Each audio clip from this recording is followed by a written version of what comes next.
इस सिद्धाश्रम में जा सकता है, वहां रह सकता है, वहां का आनंद ले सकता है, और क्या वह वापस इस जीवन में, इस संसार में, इस समाज में आ सकता है? इसका उत्तर स्वीकृति में है। कोई भी व्यक्ति या स्त्री, कोई भी साधक या साधिका निश्चय ही सिद्धाश्रम में जा सकते हैं। वहां जितना समय चाहे रह सकते हैं। सिद्ध योगा झील में स्नान कर रोग रहित और मृत्यु रहित बन सकते हैं। और जब वे चाहें वापस इस देश में, इस संसार में, इस समाज में आ सकते हैं इसी शरीर से। इसके लिए शरीर बदलने की कोई आवश्यकता नहीं है। ऐसा भी नहीं है कि यह केवल एक कल्पना है या अनुभूति है। ऐसा भी नहीं है कि किसी सूक्ष्म शरीर या प्राण को ही वहां भेजा जा सकता है और यह शरीर यहीं बना रहे। ऐसा नहीं। जो हमारा शरीर है, जितना हमारा आकार प्रकार है, इस पूरे शरीर को हम सिद्धाश्रम में ले जा सकते हैं, या दूसरे शब्दों में हम चलकर, गतिशील होकर सिद्धाश्रम में पहुंच सकते हैं। जो हमारा शरीर है, जो हमारे हाथ पैर हैं, जो हमारी चेतना है, जो हमारा मस्तिष्क है, उसके माध्यम से उस सिद्धाश्रम को परखा जा सकता है, देखा जा सकता है, आनंद लिया जा सकता है और वहां की विशेषताओं को अपने आप में समेटा जा सकता है। हाँ, इसके माध्यम से जीवन को रोग रहित बनाया जा सकता है। इसके माध्यम से जीवन में मृत्यु के भय को समाप्त किया जा सकता है। इसके माध्यम से जीवन की चेतना को पूर्णता दिया जा सकता है। मस्तिष्क का विकास किया जा सकता है और भौतिक दृष्टि से वह सब कुछ प्राप्त किया जा सकता है जो मानव की इच्छा रही हो। अपनी आंखों से उन योगियों और सन्यासियों को देख सकता है जो सैकड़ों हजारों वर्षों की आयु प्राप्त है। उनके साथ बैठ सकता है, उनकी सेवा कर सकता है, उन्हें स्पर्श कर सकता है, उनके प्रवचन सुन सकता है, उनके द्वारा बताई हुई विधि से साधना संपन्न कर सकता है, यज्ञों में भाग ले सकता है, देवताओं के दर्शन कर सकता है और अप्सराओं के नृत्य और सुंदरियों के हाव भाव को अनुभव कर सकता है, पहचान सकता है, देख सकता है, अनुभव कर सकता है। और ऐसा होना ही चाहिए, क्योंकि जीवन की पूर्णता तो तभी है कि जब हम सिद्धाश्रम में उन योगियों और सन्यासियों के दर्शन करें जिनका वर्णन हमारे शास्त्रों में, पुराणों में आया है। हम कृष्ण के साक्षात विग्रह को देखें, उनको पहचानें, भीष्म के पास रहें, कृपाचार्य का अनुभव करें, राम और बुद्ध को देख सकें, अनुभव कर सकें, शंकराचार्य के पास बैठकर संन्यास की और साधना की बारीकियों को परख सकें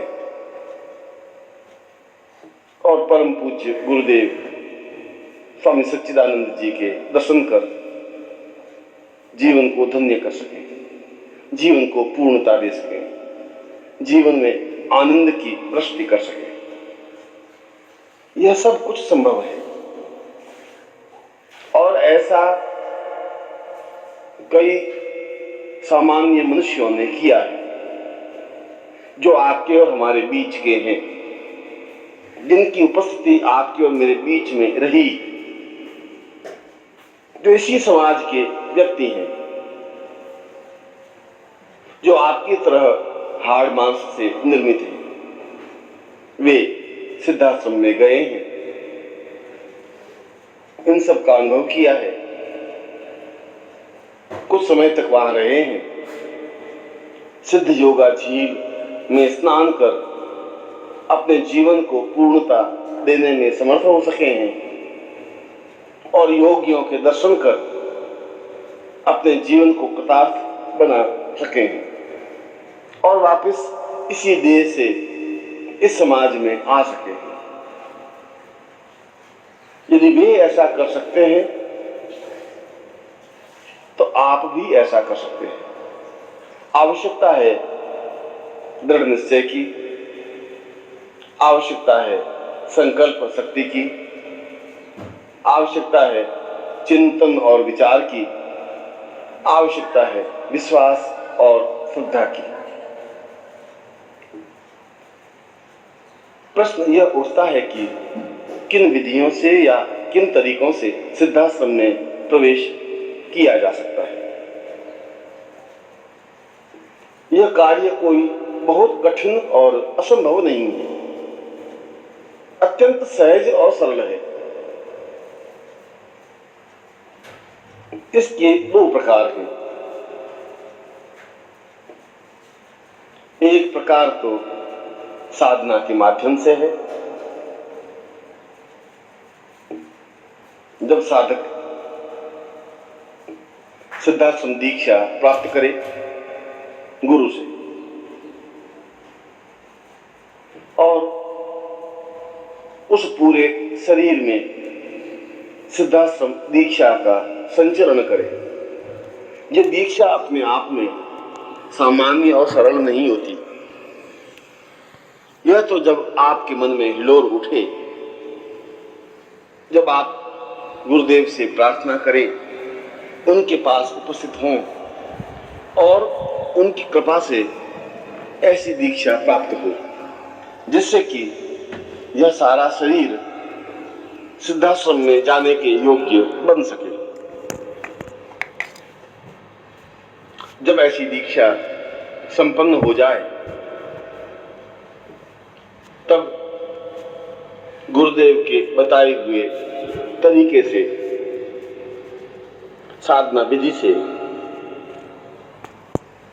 उस स्थिति को प्राप्त करें जिसके माध्यम से सशरीर सिद्धाश्रम में पहुंचा जा सके। पर यह कोई कठिन कार्य नहीं है। थोड़ा परिश्रम, थोड़ा प्रयत्न तो करना ही पड़ता है और केवल इतना ही करना है कि जब सिद्धाश्रम दीक्षा संपन्न हो जाए तो 10 महाविद्याओं से 3 महाविद्याएं संपन्न कर ले गुरुदेव के द्वारा बताई हुई विधि से। उन महाविद्याओं को अपने सामने प्रत्यक्ष कर सके। प्रत्येक महाविद्या को सिद्ध करने का एक तरीका है जिसके द्वारा साधना विधि मंत्र जप संपन्न करने से महाविद्याएं सिद्ध होती ही हैं। और वे महाविद्याएं चाहे वह बगलामुखी हो, चाहे कमला हो, चाहे छिन्नमस्ता हो, धूमावती हो या काली हो, वह सामने प्रत्यक्ष होती ही है। जब 3 महाविद्याएं सिद्ध हो जाती हैं तब सिद्धाश्रम साधना संपन्न करे और फिर सशरीर सिद्धाश्रम में प्रवेश करे। फिर कोई रोक टोक नहीं है, फिर किसी प्रकार का व्यवधान नहीं है। फिर उसमें वह क्षमता प्राप्त हो जाती है जिसके माध्यम से वह स्वयं अपनी इच्छा शक्ति के माध्यम से सशरीर सिद्धाश्रम में जाए, वहां विचरण करे, जब तक इच्छा हो तब तक वहां रहे और पुनः इच्छा होने पर इस समाज में आ जाए। यह तो एक प्रकार हुआ। एक दूसरा प्रकार भी है जिसके माध्यम से सिद्धाश्रम में प्रवेश पाया जा सकता है, वह है सिद्धाश्रम साधना। पहले साधक गुरुदेव से सिद्धाश्रम दीक्षा प्राप्त करे और अपने सारे शरीर में सिद्धाश्रम स्थापना करे, चेतना युक्त बनाए, ऊर्जा युक्त बनाए, और यह सिद्धाश्रम दीक्षा के द्वारा संभव है। इसके बाद गुरुदेव की बताई हुई विधि से सिद्धाश्रम साधना को पूर्ण मनोयोग पूर्वक संपन्न करें, जिसमें सिद्धाश्रम यंत्र, सिद्धाश्रम प्राणचेतना प्रयोग, सिद्धाश्रम ऊर्जा प्रयोग, प्राणवायु प्रयोग, प्राणचेतना प्रयोग संपन्न करें। इससे सारा शरीर अपने आप में दिव्य और चैतन्य बन जाता है। अपने आप में ही ऐसी सिद्धि प्राप्त हो जाती है जिसके माध्यम से साधक सिद्धाश्रम में प्रवेश पा सके। मात्र 11 लाख मंत्र जप के द्वारा इस प्रकार की अलौकिक सिद्धि को प्राप्त कर सकता है, जिससे पवन वेग के द्वारा पूरे शरीर को एक स्थान से दूसरे स्थान पर ले जाया जा सके, सिद्धाश्रम में प्रवेश कर सके, वहां रह सके और पुनः सिद्धाश्रम से इस समाज में आ सके, क्रियाकलाप संपन्न कर सके, वहां की अनुभूतियों को, वहां के अलौकिक आनंद को अनुभव कर सके, देख सके, समझ सके। यह तरीका भी अपने आप में सरल और शास्त्रोचित है, जिसे संपन्न कर कई साधकों ने इस क्रिया को संपन्न किया है, जिसके माध्यम से वे सिद्धाश्रम में जा सके, वहां का आनंद ले सके। आवश्यकता है दृढ़ निश्चय की, आवश्यकता है इस चिंतन की कि मुझे हर हालत में, हर स्थिति में गुरुदेव की सामीप्यता प्राप्त करनी ही है, उनसे सिद्धाश्रम दीक्षा लेनी ही है, उनसे सिद्धाश्रम साधना प्राप्त करनी ही है, और इस साधना को पूर्णता के साथ संपन्न करनी ही है। जब साधक ऐसा निश्चय कर लेता है तो फिर उसके मार्ग में किसी प्रकार की कोई रुकावट या बाधा व्याप्त नहीं होती, फिर किसी प्रकार की कोई अड़चन आती ही नहीं। फिर तो उसका मार्ग अपने आप में ही प्रशस्त और सरल हो जाता है, क्योंकि गुरुदेव की उपस्थिति तो प्रत्येक क्षण उसके साथ रहती ही है, क्योंकि वह गुरुदेव से दीक्षा प्राप्त होता है। और तीसरा एक और प्रकार है, एक और तरीका है जिसके माध्यम से भी सिद्धाश्रम में प्रवेश पाया जा सकता है।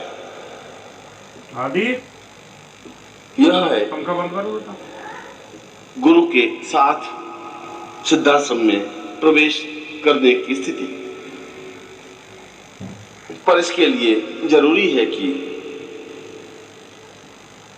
वह शिष्य हो, और इससे भी ज्यादा जरूरी हो कि वह सेवा के माध्यम से गुरु की कृपा प्राप्त करे। वह किसी साधना के माध्यम से गुरु की प्रसन्नता प्राप्त नहीं करता, वह किसी मंत्र जाप के माध्यम से गुरु की कृपा प्राप्त नहीं करता, उसे तो केवल सेवा का ज्ञान है। सेवा का तात्पर्य है गुरुदेव की जो इच्छा हो उसे पूर्णता दे, उनके बताए हुए कार्यों को संपन्न करे। वे कौन सा कार्य सौंपते हैं, किस तरीके से सौंपते हैं, यह तो वे जाने। शिष्य उसमें व्यवधान नहीं डाले, नाम नुच नहीं करे, इस प्रकार के कार्यों में तर्क वितर्क नहीं करे। जो कहे वह करे, पूर्णता के साथ और मनोयोग पूर्वक करे। और इस सेवा के माध्यम से भी गुरुदेव की प्रसन्नता प्राप्त की जा सकती है। पर इसके लिए जरूरी है कि गुरु वह हो जो सिद्धाश्रम में गया हुआ हो, जिसको सिद्धाश्रम में जाने का ज्ञान हो, जो इससे पहले भी सिद्धाश्रम गया हो, जिसकी उपस्थिति सिद्धाश्रम में रही हो, वही तो अपने शिष्य को सिद्धाश्रम में ले जा सकता है। प्रत्येक गुरु के लिए यह संभव नहीं होता कि वह शिष्य को सिद्धाश्रम ले जा सके। जो स्वयं नहीं जा सका वह दूसरों को कैसे ले जाएगा? जिसमें खुद में चेतना नहीं है वह दूसरों को चेतना कैसे दे सकता है? पाखंड और ढोंग से, प्रदर्शन और दिखावे से तो सिद्धाश्रम में प्रवेश नहीं पाया जा सकता। इसके लिए तो ऐसे सशक्त गुरु की जरूरत है जो सिद्धाश्रम का योगी हो, जो सिद्धाश्रम में गया हुआ हो, जिसको सिद्धाश्रम के रास्तों का ज्ञान हो, जो सशरीर सिद्धाश्रम में प्रवेश पाने का आकांक्षी हो, जो इससे पहले भी अपने शरीर के साथ सिद्धाश्रम में विचरण कर चुका हो। ऐसी ही गुरु की आवश्यकता इसमें होती है। और यदि जीवन में ऐसे गुरु मिल जाएं,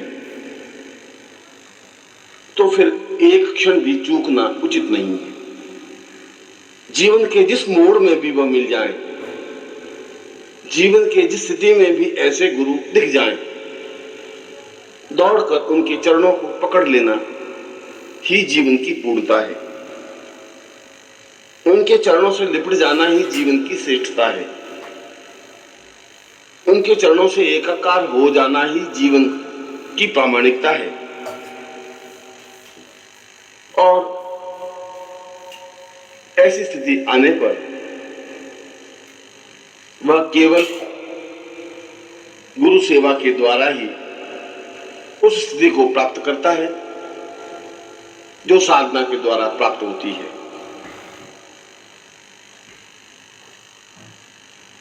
फिर उसे मंत्र जाप की जरूरत नहीं होती, फिर उसे साधना की जरूरत नहीं होती, फिर उसे महाविद्याएं सिद्ध करने की आवश्यकता नहीं होती, क्योंकि गुरु में तो समस्त महाविद्याएं स्वतः समाहित होती हैं। गुरु तो ब्रह्मा विष्णु और महेश से भी ऊपर हैं। और जब गुरु उस शिष्य की सेवा से प्रसन्न हो जाता है, जब उसे विश्वास हो जाता है कि इसने सेवा के द्वारा उस स्थिति को प्राप्त कर लिया है जो साधक की स्थिति होती है, तब गुरु उसे अपनी प्राण चेतना के द्वारा, शक्तिपात के द्वारा एक विशेष प्रकार की ऊर्जा प्रदान करते हैं,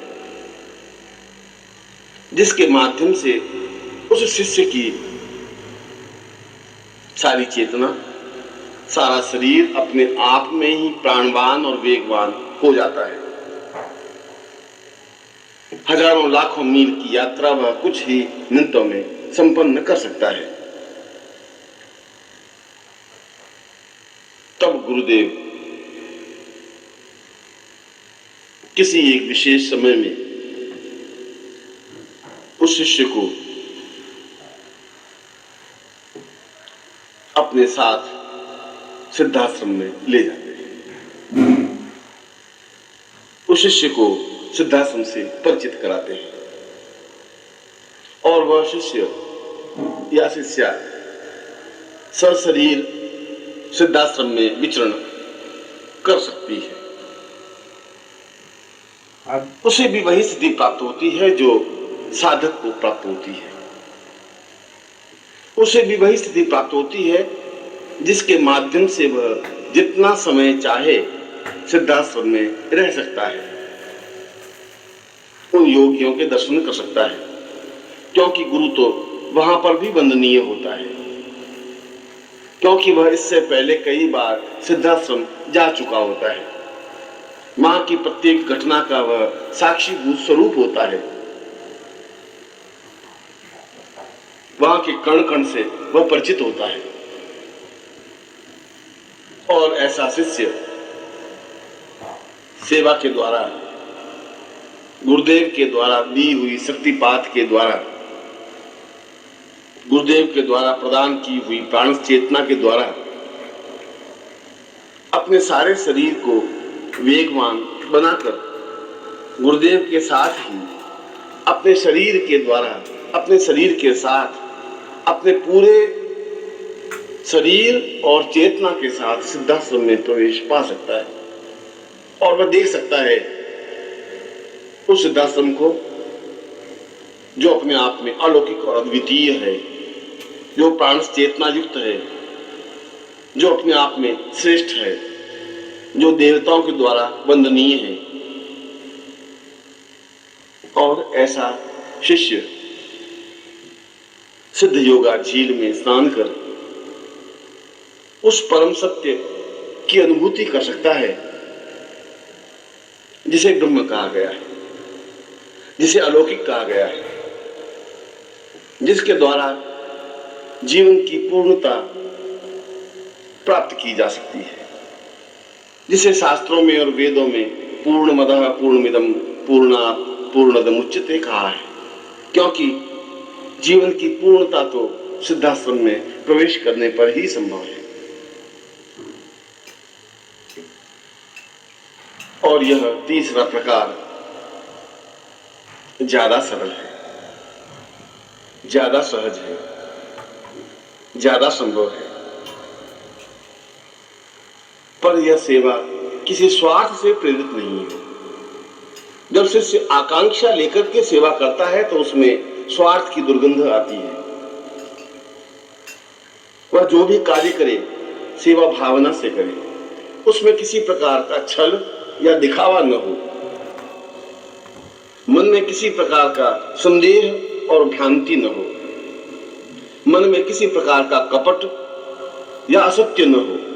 जो कुछ भी करे मनोयोग पूर्वक करे। ऐसे शिष्य का सौभाग्य होता है कि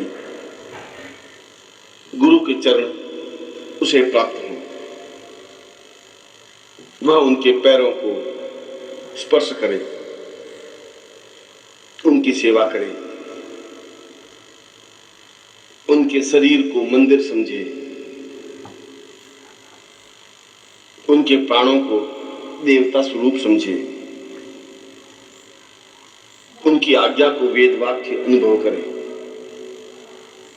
और जो कुछ कार्य करे उसमें आनंद के साथ करे, उत्साह के साथ करे, प्रेरणा और उमंग के साथ करे। ऐसा नहीं हो कि मन में कपट हो, छल हो, दिखावा हो या मूर्धनी हो या निराशा हो कि ऐसा किया गया कार्य या आज्ञा पालन भी व्यर्थ हो जाता है। आज्ञा पालन तो उत्साह के साथ होता है, उमंग के साथ होता है, जोश के साथ होता है, उत्साह के साथ होता है। और जब ऐसा क्षण प्राप्त हो तो शिष्य को अपना सौभाग्य समझना चाहिए कि उसे गुरुदेव की सामीप्यता मिली, गुरुदेव के साथ रहने का अवसर मिला। ऐसा अवसर तो करोड़ों लोगों में से किसी एक या दो या चार या छह को ही तो प्राप्त हो सकता है। करोड़ों लोग तो उनके साथ नहीं रह सकते। वे तो केवल देख सकते हैं, वे तो केवल गुरु मंत्र जाप कर सकते हैं, उनकी उपस्थिति का एहसास नहीं कर सकते, हर क्षण उनके साथ नहीं रह सकते। और जब ऐसी सेवा शिष्य के जीवन में उतर जाती है तो गुरु कृपा अपने आप प्राप्त हो जाती है और फिर वह जीवन में पूर्णता प्राप्त कर सिद्धाश्रम में प्रवेश पा सकता है। ऐसा ही जीवन आशीर्वाद युक्त जीवन होता है।